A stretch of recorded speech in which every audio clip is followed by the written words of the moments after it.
మత్తయి సువార్త 17వ అధ్యాయము మొదటి 2 వచనాలు. మత్తయి సువార్త 17వ అధ్యాయము మొదటి 2 వచనాలు.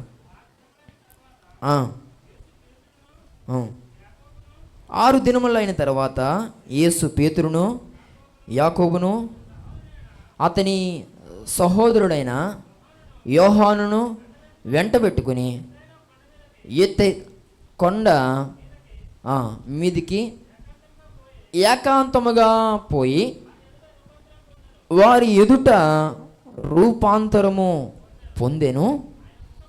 ఆయన ముఖము చూడండి సూర్యుని వలె ప్రకాశించెను, ఆయన వస్త్రములు వెలుగు వలె తెల్లని వాయెను. దేవుని స్తోత్రం కలుగును గాక. గమనించండి ప్రియులారా, ఇక్కడ యేసుక్రీస్తు ప్రభువారు రూపాంతర అనుభవాన్ని కలిగి ఉన్నప్పుడు పిల్లరా ఒక గొప్ప కార్యము ఆ స్థలములో జరిగినట్లుగా మనం దేవుని యొక్క వాక్యాన్ని చూస్తూ ఉన్నాం. పిల్లలు వారి ఎదుట రూపాంతరము పొందెను. రూపాంతరం పొందిన వెంటనే ఆయన ముఖము సూర్యుని వలె ప్రకాశిస్తూ ఉందట, ఆయన వస్త్రములు తెల్లనివయ్యాయి అని ఇక్కడ వాక్యం చాలా స్పష్టంగా తెలియజేస్తూ ఉంది. అంటే మన జీవితాల్లో మనము ప్రకాశించాలి అని అంటే అనుదినము మనము రూపాంతర అనుభవాన్ని కలిగి ఉండాలి. దేవుని స్తోత్రం కలుగును గాక. అనుదిన రూపాంతర అనుభవం నీలో ఉంటే ఖచ్చితంగా నీ జీవితము ప్రకాశమానముగా ఉంటుందని చెప్పడంలో సందేహం ఏమీ లేదు. ఈ మాటలు ఉంటున్న నా ప్రియ సహోదరి సహోదరుడా, నీ పరిస్థితులన్నీ కూడా నువ్వు మార్చుకునేది ఎప్పుడు, నీ ఆలోచన సరి చేసుకునేది ఎప్పుడు, నీ క్రియలను దిద్దుకునేది ఎప్పుడు, నీ ప్రవర్తనను నీవు తప్పుగా ఎంచుకుని మంచిగా మార్చుకునేటువంటి దినము ఎప్పుడు? ఈరోజు నీవు ఇలాగే ఉన్నంతకాలం, నువ్వులాగా ఉన్నంతకాలము నీవు ఎవరికీ ప్రయోజనకరంగా నీవు ఉండలేవు. కానీ నీవు ఎప్పుడైతే మార్పును చెందుతావు అప్పుడు నీ జీవితంలో ఎన్నో ఘనమైన కార్యాలని నువ్వు చూడగలుగుతావు. దేవుని స్తోత్రం కలుగును గాక. గొంగలి పురుగు మీలో ఎంతమందికి ఇష్టం? కొంతమంది అప్పుడే ముఖాలు చాలా చిరాగ్గా పెట్టారు. మరి మీలో ఎంతమందికి చీతాకొక చిలుక ఇష్టం? నువ్వు దేనికి చెందవు, నువ్వు ఒకలాటోడు, నువ్వు ఒకలాడుతాను, తేడా. దేవుని స్తోత్రం కలుగును గాక. అయితే దానికి లేకపోతే దీనికి చెందాల. దానికి ఎత్తరు కొంతమంది, దీనికి ఎత్తరు. సరే వినండి, గొంగలి పురుగు అంటే ఎవ్వరికి ఇష్టం ఉండదు, కానీ చీతకొక చిలుక అంటే అందరికీ ఇష్టమే. అదేమన్నా పెంచుకునేదా? అది నీ దగ్గరే ఉండదు, అయినా నువ్వు దాన్ని ఇష్టపడతావు. నువ్వు పట్టుకుందామంటే అసలు నీ చేతికి దొరకదు, అయినా నువ్వు ఇష్టపడతావు. కానీ గొంగలి పురుగు నువ్వు పట్టేసుకోవచ్చు, ఏమండి, అది నీకు అందుబాటులో ఉంటుంది. అలాంటి దాన్నేమో ఇష్టపడవు, నీకు దొరకని దాన్నేమో ఇష్టపడతావు. అందుకే మనం ఒకలాటోళ్ళు అండి. దేవుని స్తోత్రం కలుగును గాక. గొంగలి పురుగు ఎందుకు ఇష్టం ఉండదు? దాని యొక్క స్థితి ఏది కూడా మనకి నచ్చదు. ఒకవేళ దాన్ని ప్రేమించాలనుకుంటే దానివల్ల మనకు చాలా ఇబ్బంది కలుగుతుంది. ఏంటంటే దాని తత్వం అలాంటిది. కానీ ఎప్పుడైతే దానిలో రూపాంతర అనుభవం ఎప్పుడైతే కలిగిందో అటు తర్వాత అది ఒక ప్రత్యేకమైనటువంటి అనుభూతిని పొంది అనేకులను ఆకర్షించేదిగా ఉంటుంది. దేవుని స్తోత్రం కలుగును గాక. దానికంటూ చాలా సమయం పట్టుద్ది. దేవుని స్తోత్రం కలుగును గాక. నీ జీవితంలో కూడా నీవు ఇలాగే ఉండినంత కాలం, ఇవే ఆలోచన, ఇవే తలంపులు, ఇవే ప్రేరణలు, ఇలాంటి బ్రతుకే నువ్వు బ్రతికినంత కాలము నీ జీవితంలో ఏ రకమైన కార్యాలు జరగు. కానీ కొంతకాలము నువ్వు దేవుని యొక్క సన్నిధిలో నీవు దేవునితో స్నేహము చేస్తూ ప్రత్యేకంగా ఒక ఉపవాసం ఉండో లేకపోతే కన్నీరు కార్చో నీ యొక్క యవనేచ్ఛల నుండి నువ్వు విడుదల పొందడానికి, నువ్వు దేవుని కొరకు ఒక సంపూర్ణమైన వ్యక్తిగా నువ్వు మార్చబడ్డానికి కొన్ని గంటలు దేవునితో నువ్వు సహవాసం చేస్తూ దేవుని సన్నిధిలో నువ్వు ప్రార్థన చేసి, ప్రభువా ఇప్పుడు దాకా నా జీవితం అంతా కూడా నేను లోకానికి దారిపోస్తాను, ఇప్పుడు దాకా నా శక్తి నా బలం అంతా కూడా లోకంలో నువ్వు స్నేహితుల కొరకు నిన్ను వాడాను, ఇక నుండి నేను ప్రత్యేకించుకుంటున్నాను, ఇక నుండి నేను నీకు సాక్షిగా నీకు మహిమ తెచ్చే బిడ్డగా నేను వాడబడతాను ప్రభువా, నన్ను వాడుకో తండ్రి అని దేవుని యొక్క సన్నిధిలో నీవు కొన్ని గంటలు కావచ్చు, లేకపోతే కొన్ని దినాలు కావచ్చు, నువ్వు ప్రార్థన చేస్తూ నువ్వు రూపాంతర అనుభవాన్ని నువ్వు పొందగలిగితే తప్పకుండా నీ జీవితము ఎంతో ఉన్నతమైన స్థితిలో ఎగురుతుందని చెప్పడంలో సందేహం ఏమీ లేదు. దేవుని స్తోత్రం కలుగును గాక. మన అందరి జీవితాల్లో ఏం కావాలి? రూపాంతర అనుభవము కావాలి. ఏమండి? రూపాంతర అనుభవం కావాలి. ఎన్ని ఆదివారాలు పిల్లరా మనం దేవునితో సహవాసం చేసినా నీ మనసు ఎందుకో నూతన పరచబడట్లే, నీ ఆలోచనలు ఎందుకో నూతన పరచబడట్లే, నీ స్వభావంలో మార్పు రావట్లే, నీ మాటల్లో మార్పు రావట్లే, నీ క్రియల్లో నీ ప్రవర్తనలో మార్పు రావట్లే. ఒకటే నానుడు, ఒకటే విధానం. కొన్ని సందర్భాల్లో మేమేం చెప్తున్నామో కూడా మాకు అర్థం కాని పరిస్థితి అనమాట. అరే ఇంత విని వీళ్ళు ఎందుకు ఇలా ఉంటున్నారు? కొంతమంది అదే అంటున్నారు, నీ ప్రవర్తన చూసి ఇదే నేర్చుకుంటున్నావా, ఇలాగే చెప్తున్నారా అని. ఈరోజు నా మాట్లాడుతున్న ప్రియ సహోదరి సహోదరుడా, అలా కొంతమంది నీ విషయంలో మాట్లాడుతున్నారంటే నీవు ఒక్క మాట మాట్లాడిన తర్వాత అలాగే మాట్లాడమని చెప్తున్నారా మందిరంలో అని అన్నారనంటే ఆ రోజు నీ మాట తేడా అని నువ్వు అర్థం చేసుకోవాలి. ఇదే చేయమని చెప్పారా, ఇలాంటి పనులే అని ఒక్కరు చోట నుండి మనకు వినబడిందనంటే ఆ విషయంలో మనలో ఏదో లోపం ఉందనే అర్థం.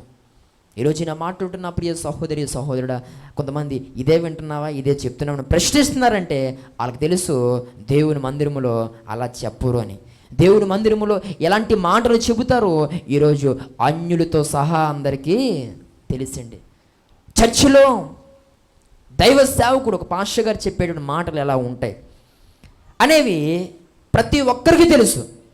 కాబట్టి కొన్ని సందర్భాల్లో నీవు ఆ మాట ప్రకారం జీవించినప్పుడు ఇలాగే చెప్పారా, నువ్వు ఇదే వింటున్నావా అని కొంతమంది ఏం చేస్తారు, నిన్ను ప్రశ్నించినప్పుడల్లా నీకు అర్థం కావాలి, నాలో ఏదో లోపం వీరికి కనబడింది. అదేంటి నీకు నువ్వుగా అర్థం చేసుకుంటే అర్థమవుతుంది, దాన్ని సరి చేసుకుని మరలా మనం నూతనంగా మారడం. ఇలా పిల్లరా లోపమును దేవుడు మాట్లాడుతున్నప్పుడల్లా మనల్ని మనము నూతన పరుచుకోవడం అనేది చాలా ప్రాముఖ్యమని మరొకసారి దేవుని సేవకునిగా నేను తెలియజేస్తూ ఉన్నాను. దేవుని స్తోత్రం కలుగును గాక. ఈ మాట్లాడుతున్న ప్రియ సహోదరి సహోదరుడా, కాబట్టి ఒక ప్రత్యేకంగా నువ్వు దేవునితో గడపాలి. ఇలాగే తిరుగుతూ నేను ప్రార్థన చేసుకుంటానంటే అది సరికాదు. కాబట్టి నీ జీవితంలో దారుణాతి దారుణమైన పాపములు ఎన్నో రకాలైనటువంటి ఆ ప్రతికూలతల మధ్య నువ్వు ముందుకు వెళ్తా ఉన్నావు. ఇవేవి కూడా నీ యొక్క జీవితానికి ప్రయోజనకరం కానే కావు. మోషే సీనాయి పర్వతం పైకి దేవుడు పిలిచినప్పుడు ఆ పదాజ్ఞను తీసుకోవడం కోసం వెళ్తాడు. అప్పుడు ఆ ఇశ్రాయేలు ప్రజలందరినీ కూడా మోషే అహరోనుకు అప్పగించి, వీరిని కొంచెం జాగ్రత్తగా చూడు, నేను మరలా వచ్చేస్తానని చెప్పి వెళ్తే కిందకు వచ్చేసరికి మొత్తం పరిస్థితి అంతా తారుమారైపోయింది. అసలు వీళ్ళు దేవుని ప్రజలేనా అన్నట్లుగా మోషేకు ఒక డౌట్ వచ్చేసింది. ఆ విషయంలో ఏం జరిగిందని అహరోన్ అడిగితే వీరందరికీ బుర్రలేదు, వీళ్ళు మతి లేని వాళ్ళు ఎప్పుడు ఏం చేస్తారో వాళ్ళకే తెలియదు అంటూ అహరోను ఏవో కొన్ని మాటలు మోషేతో మాట్లాడుతూ నేరమంతా కూడా వారి మీదకే తోసేశాడు. కానీ అహరోను వలనే కొంతమంది ఇశ్రాయేలు ప్రజలు దారి తప్పిపోవడం అనేది జరిగింది. వారిని విచ్చలవిడితనానికి విడిచిపెట్టేశాడు. ఎవరు అని అంటే అహరోనే.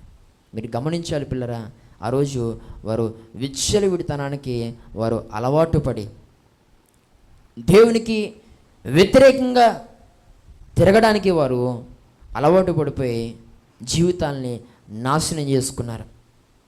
వారి యొక్క తిరుగుడుకు ఒక పద్ధతి లేదు, ఒక క్రమము ఏమీ లేదు.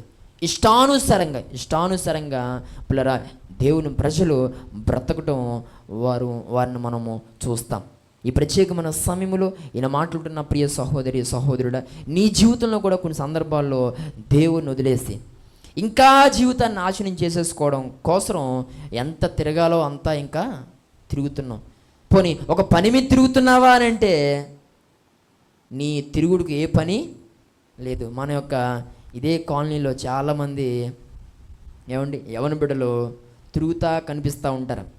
అర్ధరాత్రుల వరకు పిల్లరా ఫోన్స్ మాట్లాడుతూ కనిపిస్తూ ఉంటారు. ఆ తూముల మీద లేకపోతే అక్కడ ఇక్కడ ఆ చింతల దగ్గర కూర్చుని ఏమండి ఏదో ఒక ఐఏఎస్ ఐపీఎస్ ఉద్యోగం చేసిన బిజీతో వారు కనబడుతూ ఉంటారు. నాకు అనిపిస్తూ ఉంటుంది వీళ్ళు ఎంత సంపాదిస్తున్నారా బాబు ఇలాగా అని.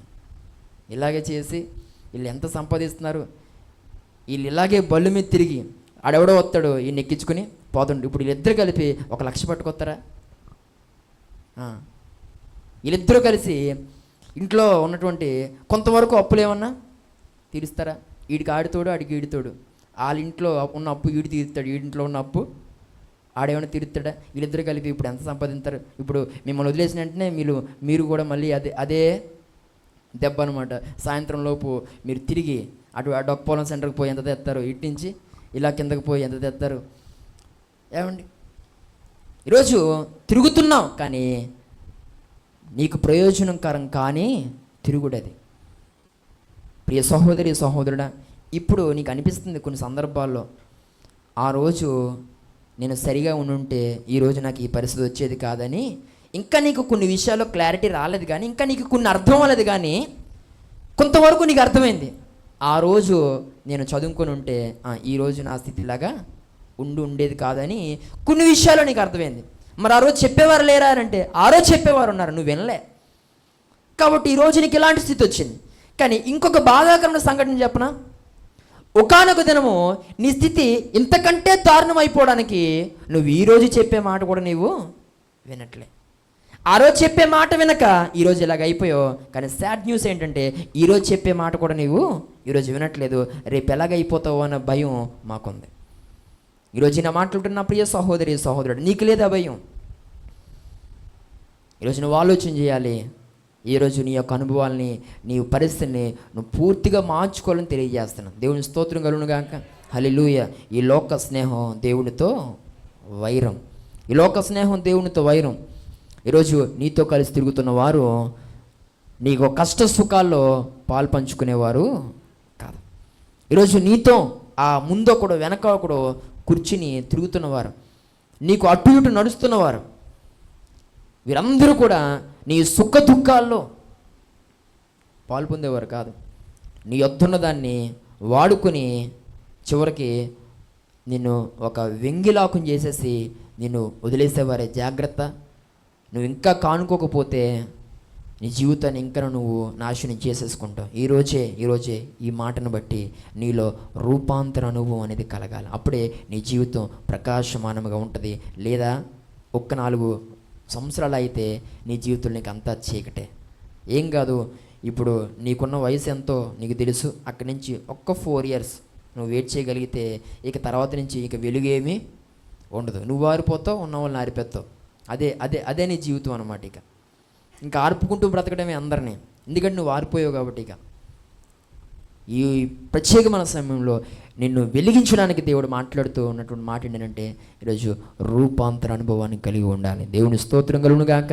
నీ దృష్టికి నీవు యోగ్యుడిగా ఎంచుకోవద్దు కానీ, నీ దృష్టికి నువ్వు ఘనుడుగా ఎంచుకోవద్దు కానీ, ఘనురాలుగా ఎంచుకోవద్దు కానీ, నీ పరిస్థితి అంతా కూడా అటు ఫిజికల్ లైఫ్ ఇటు స్పిరిచువల్ లైఫ్ అంతా పర్ఫెక్ట్ ఓకే అని నువ్వు అనుకోవద్దు కానీ, నాలో లోపం ఉంది, నేను తేడా, కొన్ని విషయాలు నాలో సరిచేయబడాలి, ఇది సరికాదని దైవజనుడు దేవుని ప్రేరణతో మాట్లాడారు కాబట్టి ఈ లోపంను సరి చేసుకుంటాను అని నువ్వు అనుకుని ప్రార్థిస్తే ఖచ్చితంగా నీ జీవితంలో ఒక చక్కని మార్పును చూడగలుగుతావని దేవుని సేవకునిగా నేను తెలియజేస్తూ ఉన్నాను.